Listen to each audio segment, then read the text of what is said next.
And even if your agency will not allow for SOTs, you're never going to get accredited, they're never going to support any kind of certification for you, any of those things, you still usually can control documentation. You can control how much you document in a case. Hey there, my name's Ashley Church. And I'm Erin West. We were once newly promoted crime scene and latent print supervisors on mutual struggle buses as we both simultaneously tried to navigate through the challenges within our forensic units. Now we run a business where we create tools and resources that we wish we had had to make these transitions easier. We like to talk about the experiences we've had in the forensic field, the good, the bad, and the ugly, in the hopes to create awareness around these issues and move the needle forward to create positive change in the forensic community. So if you're a forensic professional, regardless of your years of experience, who's not afraid to dive into real, raw, and sometimes uncomfortable topics, you're in the right place. This is the Forensics Unfiltered podcast. Welcome back to another episode of Forensics Unfiltered. We are excited to bring you part 2 of our interview with Glenn and Eric from the Double Loop podcast. If you haven't done so already, just go back one episode and make sure to catch part 1 of this 2-part series. I think you're really going to enjoy it. Without further ado, here is part 2 of Rethinking Training Methods. Before we start this episode, our guests would like to share a disclaimer that the opinions shared are their own and not representative of their current or past employment. Now sit back, relax, and enjoy. Yeah, so let's go to Matt's question here. This is a really good question, and I think that a lot of agencies have this struggle. So he said, if you don't have SOPs, do you go about creating some based off the standards that are in the field and then just operate off of them without them actually being official at your department? Oh, Eric, come on. This one's good for you. Come on, Eric. Eric and I just recently went through this. So I think that I'm going to give what I've come to call the standard fingerprint answer. It depends. Because everyone is in such different situations, right? If you're in a one-man shop and you're the only person there, well then yeah, it's easy to say, I'm going to start doing this and start following these standards that are now recommended either in the field in general or by a larger agency next door in my state, or some other group that you view as an authority here. But being a part of a major lab system where there's dozens of examiners in your unit across a multi-lab system, you can't just be like, all right, I'm doing it this way now. Screw you guys. This is the way it's going to go. So it's really dependent on the situation and on what is written down. And also, I think it depends on where you're at in this journey, right? If there's no SOPs and then you decide, okay, we're going to start heading this direction. Okay, look for some easy wins, right? Look for, all right, documentation. The first thing out of the gate, I'm going to make sure that I'm going to be documenting basic stuff about each case. Then build up from there, because you can't just drop in and start from nothing into what the largest accredited labs in the country do.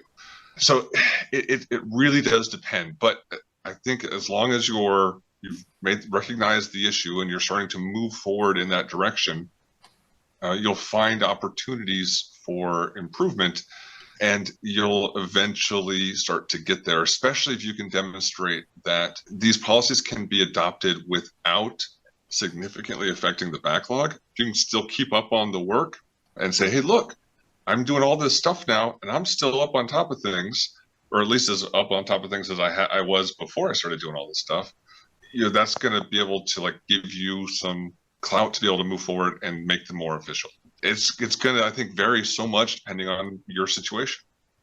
Yeah, I take Eric's point and agree that, it really is going to depend on your situation. So I'm just going to offer the answer for the 3-person lab that's out there. So you got 2 examiners, in a section, and maybe a supervisor, and that supervisor is maybe a multi-sectional, multi-divisional, but you've got hopefully 2 examiners in this discipline, whether it's firearms or fingerprints or crime scene or whatever, digital evidence, whatever it might be. The answer, well, we don't have enough time to write these standards, or we can't, write these standards from scratch, is not a great answer, because there are enough laboratories out there that have their SOPs online, and whether or not they're OSAC best practices, whether or not they're SWIG documents that are available, or, and here's 2 that I can mention right now, the Virginia Department of Public Safety Forensic Science Lab, or the Houston Forensic Science Center, both have their SOPs online. They're online and available, and anyone can go and download them. Hundreds of pages. Yes. Of SOPs. And like Eric said, you don't have to adopt them all, but there's no reason not to have whatever your comparison methodologies, the main ones. If you do chemical processing, you use amido black or phenolphthalein or whatever, there is no reason not to have an SOP for those. And I would much rather walk into the courtroom and say, yes, we have these SOPs. We're not accredited. And that's always my thing. That's because I'm not, I as a private examiner, not accredited.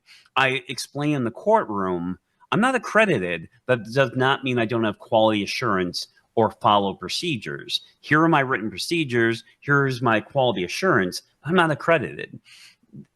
You can have these things. You can adopt these things. And while I can't say it wouldn't happen in all cases, I can't imagine a sergeant, lieutenant, captain, or whatever saying to you, well, you're not allowed to have written policies. Like, and if they say that, get that in writing, because I mean, that sounds ludicrous to me. Right. I mean, if you're willing to do this and it doesn't cost them any time or effort, and you're just adopting other people's stuff and just putting in your agencies, and it's really what you're doing. I mean, obviously, if that's what you're doing and you just have it written down now, really, it's not that much effort. Again, speaking from experience here, a single examiner in my agency, not accredited, but I have SOPs and quality assurance, and I have them and available. And when asked, I provide them. And like you said, you don't have to change everything overnight. So start with someone that everyone on your team is agreeable to change, because that's something that I have experienced on a crime scene team where we had old school examiners. Those I'm not trying to stir up anything, but usually when people are like, I don't want SOPs, I'm against SOPs, it's because they're doing outdated practices and they don't want to change. So it did not work when we had a couple of people that wanted to change and implement some of these standards, even if we didn't have them written, because the other people weren't forced to and they didn't want to participate. So what we found was number one, our entire team started from scratch, brand new, and that helped. So we trained the trainees they didn't know anything different. We just trained them the way that we wanted to adopt the best practices. But if you don't have that luxury of having a brand new team from scratch, start with something that everyone is agreeable to change. I think that's going to be helpful. And then when you get over that little stepping stone and people are like, oh, that wasn't so bad, then you can keep adding on to it. Yeah, again, you never take away. You're always adding to it. So start with the minimum, like you said, that everyone agrees on, and things that you need, like you should have an SOP for phenolphthalein. Should you get an immediate color change? Can you wait 30 seconds? Can you wait a minute? But by writing that down, you at least have this guidance in your SOP, so that when someone gets on the stand and said, well, I wait 5 minutes for a color change, that would be a problem. But if it's clear in the SOP and it's some basic things that everyone does and everyone's in agreement on, there are going to be some basic things that I think we can all get behind and go, it's what we're doing already. Why not write it down? I love that when he said, do you wait 5 minutes? Eric immediately was like, oh. Eric knows why. We'll make sure to include his facial expression in the final episode. He was immediately stressed. No, there's just a reason why Glenn's new favorite word is phenolphthalein. Oh no! But I have a case. It's funny. I remember remember having a chemistry kit when I was like in 5th or 6th grade that I'm like, wow, that's like the craziest looking word I've ever seen. Didn't realize that would follow me through my whole life. For the Yeah. rest of your career. It's the first chemical you do titrations with. I think Katie brought up a really good point. She said she's received pushback from management because when something's written, then it's harder to get them to do the things that they want you to do. And I think that is true as well. And that's hard because then I'm sure it's probably a sworn civilian dynamic. And it is true that, as you start standardizing your procedures, you can fall back on like, well, I have to do this instead of them being able to be like, well, this is what I want you to do in my scene. Then they wouldn't have that luxury anymore. But at the end of the day, you can bring them all of the case studies and the horror stories of bad practices in forensics. I mean, hell, they even have a Netflix series out, and you can explain to them like, this is what we're trying to avoid. I mean, that's it. I mean, what I can do right, and Katie wants to talk to me offline, I can give her example after example of laboratories that got shut down because it was exposed that they didn't have written procedures. And here in St. Paul, Minnesota, one of our laboratories was a drug chemistry lab. And the very first time that they had to start answering for their practices, not having SOPs, it turned out that they were doing absolutely batshit crazy things. And that came out on the stand during their testimony to the point where they got shut down before the trial was even done. It was crazy.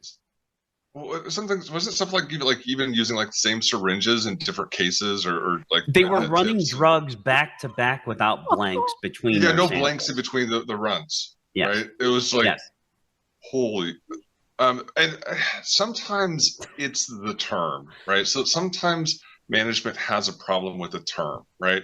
So they don't like SOPs. Okay, there are instructions, right? Or the notes to remind me what to do next, right? It's procedure. Find guidance something that they're okay with. That's to write down, where you're going to go. And I know it can be an uphill battle when you're getting that amount of pushback from management. But read up on the stories of Houston or St. Paul or some of the other labs that have been shut down. It's not management that gets fired. It's the examiners. It is the bottom line folks that get laid off. Always. It is never, we're going to keep all these workers because they're just following what their management said. We're going to let the management go. Never happens. Not a single time. Yep. Oh my gosh. All right. So Jen is in here with us, and Jen posted a question earlier. She said, what are your feelings about limiting how many people a single person can train consecutively? Do you have any suggestions for helping to spread the responsibility around to multiple members of the unit instead of only relying on one person? This is a great question. So I'm going to say one thing first. I know it's not her question, but I'm going to add this just so it's clear. One of the reasons I actually left the crime lab, I used to really like my job, but when I was done, I was supervising 24 people directly. And that is an insane number of people to be directly responsible for. And I see a trainer obviously being responsible for trainees. So I do see sometimes trainers, once they say, hey, I'm going to be a trainer, they'll get 1, 2, 3, 4, 5, 6, 7 trainees. And there's a certain load to this. So my first thought is like, there should definitely be a maximum of simultaneous trainees. And I think that it's really bad when you give all that to one person because, again, it becomes like supervising multiple people beyond what a normal person can handle. I, however, don't have a problem with consecutive training. And the reason I don't have a problem with that, like once you train one person, then you give the next person, because if you're really good at it and you have a passion for it and you have a system that's evidently working, then actually I really like the idea of a dedicated trainer. That person should be compensated for those extra responsibilities. And I think that should be very clear that this person is kind of being de facto declared the trainer. But if you work for an agency and you could work for me, Eric, be trained by me, Eric, or Alice, and wouldn't you all want to be trained by Alice? I mean, wouldn't you rather Alice training you over and over and over and over besides grumpy old Glenn? Yeah, of course.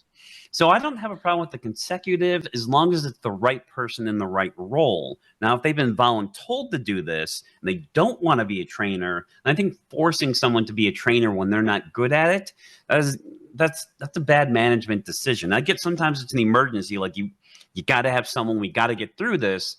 But there needs to be a long-term solution of who is this, or do we outsource this to people that really do enjoy this and are good at it and have a good system for it? So that's my thought. Yeah, I think that, again, back to standard fingerprint answer, it depends. One of the things that really, really depends on is, are you being asked to still do active casework, or are you just the trainer? Because if you're still another touchy topic. Of course, doesn't everyone? Absolutely. if you still have to put out 100% casework, well, I mean, one, I guess, would probably be the limit, because then it's almost impossible to do just that. But if that's it full time, you are doing zero casework, then you can handle a few people at the same time. I think it depends a bit on the discipline of how many you can simultaneously handle, and also the trainer, right? That there's just, like Glenn said, there's a talent in this where, and I mean, just go to your kid's high school and look at the good teachers that can effectively communicate to a whole classroom of dumbass kids. And so again, that's another component, but also it can also start to expand and get larger as well if you can do something that I think is really important, and it's gaining the perspective of the entire unit, right? This really comes to be a benefit of larger agencies. Right? In a larger agency, you don't have to be the best at everything. A well-rounded unit can have the APHIS guy and the processing guy and the photo guy all within the same group. And then you can, as a trainer, you can be like, okay, I can work APHIS, but I want you to spend a day or a week with the APHIS guy, right? And now you can cycle your trainees through that guy, and then you can handle more all at the same time, because you're not really doing everything. You're giving all the trainees perspective of all the best people in the different parts of your unit. Yeah, I like that, Eric. So first, would you find it surprising that we polled our audience and 70% of trainers do not get compensated for having trainees? Not surprised. I wasn't when I was the trainer. Yeah. I mean, it's not like monetarily compensated, then maybe compensated with like less responsibility of casework. I mean, there's other ways to compensate where, you can do 30% but that's less. not happening either. Let's be real. Yeah. All right. Well, really then that, of course, harbors resentment of having to do this. And I think, as Matt said, the better you are at it, the more you get, and the more you are now relied upon to do this, do great work, receive more work. Yeah, this is now bad management, right? Because you're not finding incentive for your people, to want to take on these additional tasks. And there are ways to do that within management's ability. Agreed. And that's the unfortunate side of what we try to preach. I don't even we don't even teach it. We try to preach it, that you cannot have a trainee and maintain your same caseload at the same time. We are firm believers that to the level of training that is required for most disciplines, I feel like maybe 2 trainees max is really what you should have in order to maintain your effectiveness. And also I know this is kind of like a little side tangent to Jen, but this is just based off of my personal experience. I would kind of wonder, because she said consecutive, so like not simultaneous trainees, but consecutive trainees. I would also wonder the culture in the unit, like why is your unit a revolving door? Because that's a whole other thing to unpack, where like you have trainers that get into this and they love training, but eventually the wear and tear of like, why are you constantly training? There are units out there that someone actually at the symposium that's like, well, it's been 5 years since we had a trainee. So those units exist. But the reason why your agency is a revolving door is also kind of a concern. So that's a really good point, and that a really good example that comes to mind besides my agency, but one I think other people can appreciate is the FBI. So if anyone knows the federal system really well, the FBI would hire all these great people. They'd hire some of the best of the best of the best and the brightest of the brightest. They would train them, and as soon as they were done training, they would immediately leave to go to another federal agency. And everyone knew this. I mean, and it still happens, maybe not as much as it happened a few years ago. But it was one of those, like, you now have to look at yourself. Is it the money? Well, no. I mean, they're going for the same.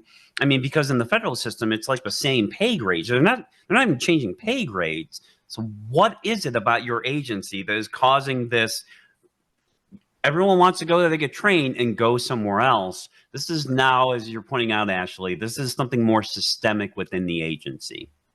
100% burnout, which I do think, like Glenn and Eric talked about, you can love training and be wonderful at training and be given the tools to be a good trainer, you know, have some of your caseload taken away. But if you do it again and again and again and again and again, you may eventually lead to burnout. And then really you have to be an advocate for yourself and be like, I'm not doing as good of a job at this as I once did because you've burnt out my passion for it. So, yeah. Yeah. Because you'll never see the fruits of your labor. You never get to see your kid grow up. It's just constantly surrogate birthing them to go somewhere else. Just to go somewhere else, right? Right. That's a new term. Ruining your body in the process. Call it surrogate agencies. Ruining your body in the process. Dying. All right, we have another question here from Haley with her picture here with the beautiful red hair. So Haley is going from a department where essentially she was the supervisor. She was not the formal supervisor, but you know, she was the supervisor. And now she's starting at a new agency and she's going back to being a trainee.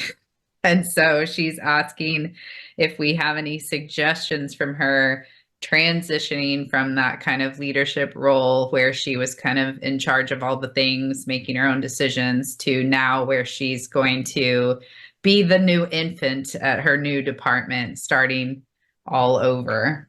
Just make it a rule first day, make it a rule that you never say at my old agency, right? If it's going to be helpful, they might ask and then share your experience as an answer to their question, but just sit there silently, right? Listen, ask questions, but in a way that doesn't like question the rightness or wrongness of the policy, but the reasoning behind it, right? Like what happened here, you know, in the past that led you guys to setting up your policy this way.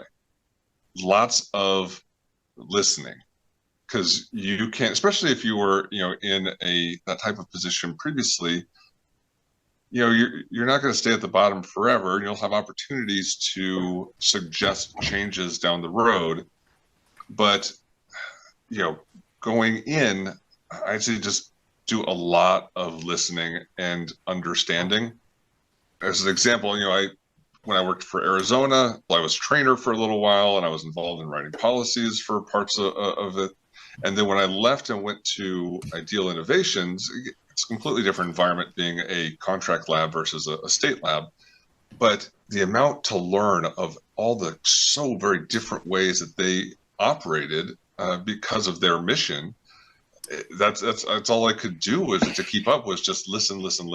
And granted, I wasn't there long enough to then move on and institute suggestions for further improvements, but that'll come. And I think it requires an epic level of patience to get past that first stage to then understanding where your new agency is at.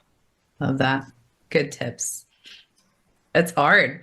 It's hard to go all the way back and then just bite your tongue while you're learning all of the new things. But I think if you really can just absorb, like Eric said, you'll be able to fill in. There'll be a lot of things that are different between the two departments. So it'll be easy for you to kind of fill in all of those gaps in knowledge of, how they do their documentation versus how you used to do your documentation, their processes versus your old processes and all of that. And it'll make people very excited to have you there, to see that you're so engaged in your learning process. I would also say, have a voice as far as don't let them rush you through a training program or completely eliminate a training program just because you have prior experience. You need that knowledge. You need that understanding. Like Eric was saying, you need to be able to ask why. You need to be shown things because your skills are not transferable from one agency to another. So just, make sure that they're not just trying to plop you into casework too quickly. You do need to take time and slow down and make sure that you understand everything that they do at that agency and how they do it. That's such a great nugget. Ashley and I have both been through that, where we have gone to a department, been hired for a role, been hired for supervisor roles, actually, where nobody tested our skills. Nobody checked that we knew what we were talking about. They just plopped us in there like, okay, you run the crime scene unit now. Never checked that I could do crime scene work, any of that stuff. Same thing with latents. I've been hired as a certified latent examiner at departments where they've plopped me right into casework and never checked that I knew anything about latents. And even if it's a supervisor, she said it's a supervisor to a supervisor position.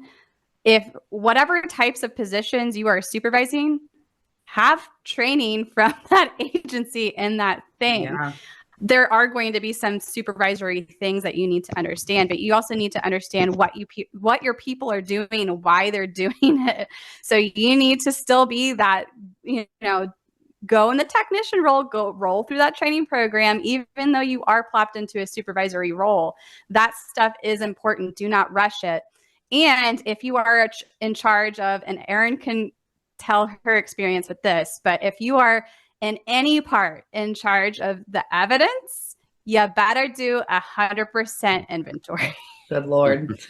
So my poor evidence unit. Yeah, for sure. That was one of the first things that I demanded when I got the evidence unit was we're going to do a 100% inventory. And it turned out they hadn't done one in 17 years. And so I don't know if you're getting that unit, but I would highly recommend you do a 100% inventory of all of the items. But regardless, I mean, you're going to have to learn all these things either way. If you take the time to learn them in the beginning, it's just going to speed up the whole process for you. Ashley and I don't know if Glenn or Eric have experienced this, but we had to take so much longer to learn how to do everything because we had to learn it on our own. We had to fumble through everything till we figured it all out. So literally fumbled through all of it. Yeah. Till we figured it out. So taking the time to train in the beginning will speed up your acclimation to that new department a lot. It'll make it a lot faster. Let's see. Someone else had a good question in here. Why do we not see lifers at agencies anymore? 3 to 4 year time frame, and then we move on. Yeah, my agency was exactly one of those. When I joined it in 2000, it was maybe 50 people in the entire lab. And almost everybody, once they got in that lab, they retired from that lab. They hit their 30 year and then they retired. One of the biggest reasons, though, was they had an amazing retirement program. They were under like a state patrol retirement program. They would retire with 100% of their salary, basically. Wow. And the benefits were amazing. The full medical and everything. Even at 55, they were retiring. And I've watched over the years that agency that I started at, I watched how that got whittled away because that got sealed off. They had a strike in the 70s and that got sealed off. And then they got a different union plan and a different pension plan. And I watched how that got carved up over the years. And other than maybe law enforcement that might have their police pensions and such, which very different than I think civilian, there isn't that. I think you don't have that golden pot at the end of the road. I think that you also have, with a lot of civilians, more education these days. So they're trying to, of course, work up faster the ladder. And that can be a really slow process in a lot of crime labs because there are too few supervisory positions. So I think they want a little more, a little faster. And it's just easier to go somewhere else put 3-4 years in here, go to another one, put 5-6 years there, and just keep switching and trying to move up the ladder in other agencies than your own agency. And then on top of that, someone put the millennial thing. I mean, I'm not a millennial, but I mean, I did see that with some of our younger hires. They had just unrealistic expectations about how much money they should be making in X number of years. And I don't think that fits with government work. That fits with private industry just fine, but you don't have job security in private industry. So yeah, feel free to go make 3 times as much for that degree in private industry, but don't be surprised if you're out of job in 6 or 7 years when they downsize. You'll never get to that pension part of it. So I think it's a very complicated thing, but I feel like the systems today just allow for promoting up in other agencies than within your own agency. That's my observation. Yeah, I completely agree about the benefits package part, right? If there's not a reason to, if the agency doesn't provide a reason to stay, why should they expect people to stay? Right. I mean, creating this kind of ecosystem. I didn't get in, my first forensic job until I was 29. So I tried for a number of years to get hired on, and basically everywhere I went required at least 2 years experience. I need 2 years experience. I need 2 years experience. Well, I eventually got hired on by the only agency that didn't require 2 years of experience. And then as soon as you got it, you went somewhere else. Well, I'm like, well, it totally makes sense. And going along with a previous story Glenn had told, it was not requiring 2 years of experience and also finding someone willing to go to the part of the state that no one else wanted to go to. That's how I got hired.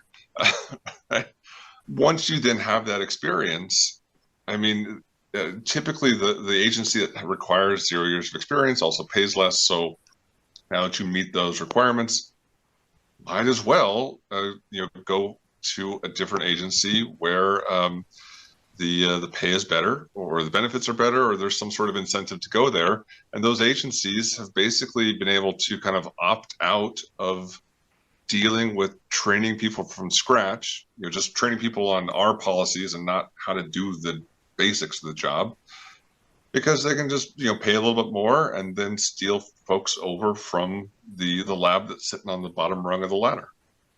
I think it just makes complete sense. Yeah. It would be surprising if it worked any other way. Yeah. Given and I agree with Haley's comment here too. I really like this one. I think the new generations are also less likely to take some of the BS that others may have had. My department turns toxic, hence a new job. I think that's very true. I think when I first started, I saw people put up with bad bosses for 10 to 15 years because that's just what that generation did. You got a bad boss, it sucked, but work wasn't supposed to be fun. Work was work. You go to work and work ends, and that's work. When I was in there was a sort of kind of middle ground. And then when I saw this newer generation coming in, yeah, if they felt like they had disagreements with their boss within 2-3 years, they were out of there. There was just no sense of why should I put up with this for the next 10 years of my life. I can appreciate that. It's just a different value system, and that they're looking for work that is not toxic and makes them happy. Imagine that. I don't disagree with that approach. Aaron and I talk about this a lot too. We are millennials, but just because I've had family generation after generation with government jobs, and that was the thing to do. You go to school, you get a government job, and you're living the dream, right? Right. But now, that's not even barely livable. Yeah. And you probably have student debt and all that stuff. And I really think the writing is on the wall. Like you said, the benefit packages back then were very enticing. You would put up with a lot of BS to, see the light at the end of the tunnel. I really think for our generation, I don't know. I'm not very confident that we're going to be able to retire. Yeah. So if I'm going to be working my entire life, I might as well enjoy it. Yeah, that's a good point. It's a very good point.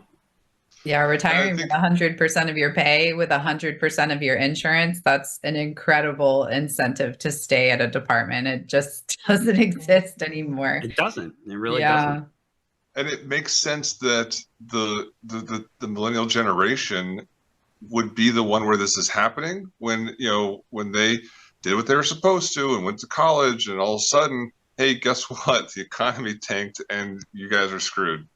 That's just teaching that whole group from a very young age, working age, of a different set of values, like Glenn was saying.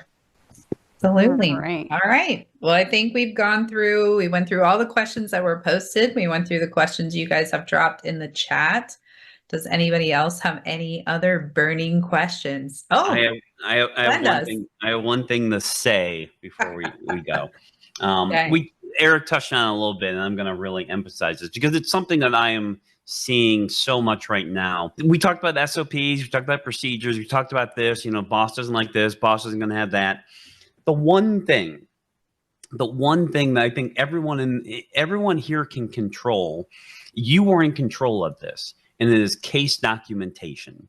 The number one thing that I am seeing over and over and over in cases where I'm sitting there in trial and listening to people testify or reading transcripts or consulting with the attorneys, defense or prosecutors, the number one problem we are seeing around the country is lack of documentation. And even if your agency will not allow for SOTs, you're never going to get accredited. They're never going to support any kind of certification for you. Any of those things, you still usually can control documentation. You can control how much you document in a case. Because even if your boss doesn't like it, they go, well, that's fine. I'm just doing it for me. You don't have to do it. I'm doing it for me. If your boss comes to you and says, stop documenting, you're not allowed to document in this case, get that in writing. That's going to come back to haunt somebody. And it shouldn't be you that should come back to. Because just very quickly, Eric and I, we just did like a multi-episode podcast episode on this big case in Texas, and a report that came out. Number one issue, lack of documentation. And what we're seeing now is certain states have what's called the changed science, like a change in science writ, W-R-I-T, which means that cases are being reevaluated, not on the standards at the time, but by today's standards. And this is allowing in 8 states, and more states coming, the ability to take cases, review them, and possibly get a new trial or at least a new review by judges on today's science, what we know about today. And when we're going back to those cases and we're seeing lack of documentation as being the issue, not errors or mistakes, but simply lack of documentation is causing massive problems. So Eric and I just had a case we just talked about with this very thing. It's podcast episodes coming on another few weeks probably. I have a case, or had a case a couple weeks ago in South Dakota, which was another big issue. It was a DNA analyst who had swabbed various areas on evidence, did not document clearly where those swabs came from. Massive issue in the case, massive problems. The guy got acquitted, and he might have been guilty, but because of all of these issues that came up, the defense was able to point out lack of documentation. She caused some of her own problems on the stand, but it all came down to lack of documentation. And I'm dealing with a case in California right now where the crime scene investigator, she did a good job of photographing. She took hundreds of photographs of the scene, good distance shots, staying 10 to 20 feet away from everything, lots of little placards marking everything, but no close-ups of any of the bloodstains, no close-ups or rulers of anything. Just kind of it was a long scene, but not detailed enough, coming back to haunt in this case, because now important questions can't be answered. It's the number one thing that you can control. I beg of you out there, even if you don't have SOPs, you have no intention of getting accredited, start thinking about documentation. If anybody told you in your training that documenting less is better, that document less because you don't want to give ammunition to defense to shoot you on the stand, that is bad advice. And what you're really doing is committing suicide in front of defense on the stand. That is what you're doing, because having poor documentation is really sinking these cases. And I cannot tell you how many times it's coming up in just the last couple of months. It's my big theme. So please consider having better documentation. I love that. Definitely make sure you guys check out that episode. And I think this is a really good lesson to learn, and you can apply it in several different things. So I do love the training symposium. I love our training courses and stuff like that. But another common theme kind of going along this line is control what you can control. So I know all of us like to, shoot the shit about my boss does this, my management does that, I have a shitty trainee, but you can control your reaction to it. And like you said, even if you have poor practices at your agency, control what you can control. And documentation is absolutely something that is within your power. Yes. It's my number one thing.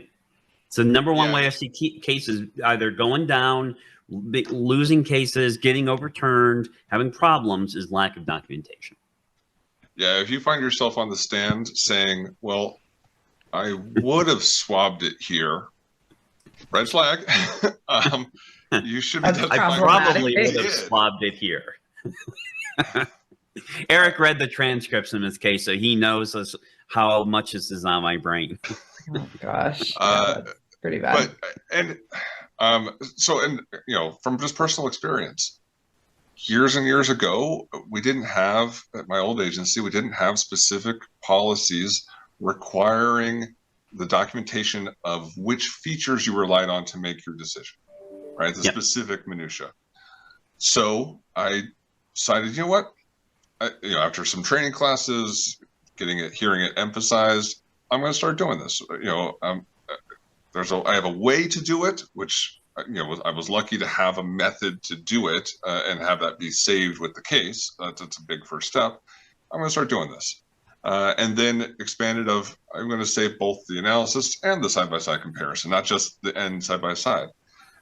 No policies telling me I had to. I just decided I'm going to start doing this, and that not only I think gave better product to the work I was doing, but also served to demonstrate that it was possible so that other people could too. And that eventually, once everyone's doing something, might as well write it down as the policy too. So it is a method of change, of deciding to do that documentation. It's even if you're not in charge of whatever, it can help affect change later on down the road. Yes, which only serves to protect you and the case, the evidence. I mean, it's self-serving. Yeah, it's better than having Glenn show up and start asking or telling the attorney, ask him these questions. I've told Glenn that before. I'm like, I'll die. I literally die if they're like, the defense hired Glenn. I'm like, great, that's it. I'm over it. I can't do it. Well, but Glenn, I will tell you. I have thorough documentation, Glenn. In this recent case, the fingerprint examiner was great. Fingerprint examiner she testified fantastic. It was the biologist that, if that case was lost because of forensic evidence, it was because of her testimony, lack of documentation, and then being immediately certain on the stand about what she did 3 years ago when she wasn't certain before. Yeah, that's a problem.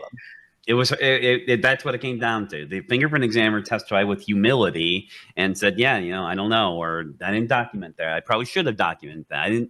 She was very good. It was the biologist that was the problem. Oh, gosh. All right, guys, you heard it. You heard it here.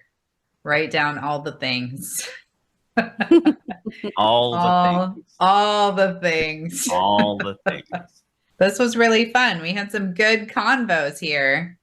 Yeah, that was fun. A lot of fun. Thanks for inviting us. We appreciate it. Yeah, we always enjoy chatting with you guys. Getting down and dirty into some of these risque topics is always fun. Agreed. It's great. Agreed. This whole program you guys have put together is really with a drink in hand, no less. Well, one of us has a drink in hand. I'll make up for it later. I wish I had one. I got a late night ahead of me. I have coffee. I so wish that this program like this had been around, 10 years ago. It's really impressive, and it's great to see such a response from our community. Yep, indeed. good luck to the rest of the conference. And it sounds like you have a great program, and makes me wish that I was still a supervisor, but not that much. Only a little bit. Just a little bit. Like Eric, I wish this training was available when I was a supervisor with my 23 people. That's kind of the goal, is to help the people help the people that are out there now, so they don't have to have the struggles that we had. Yeah. So we're excited to have all these trainers with us here this week. We hope you guys are really enjoying the symposium for sure. Yeah, fantastic. Nice job, guys. Well done. Bye now. Good night. Bye, guys. Good night. Good night, everyone. Thank you so much for being here and listening to Forensics Unfiltered. If you liked this episode, would you do us a favor and leave a review letting us know specifically what you liked about this topic? It will only take a minute, but it will really help us plan future episodes so we can bring you more topics that you want to listen to. We'll be sure to provide any links from today's episode in our show notes on our website. Head to www.gapscience.com. Until next time, stay safe out there.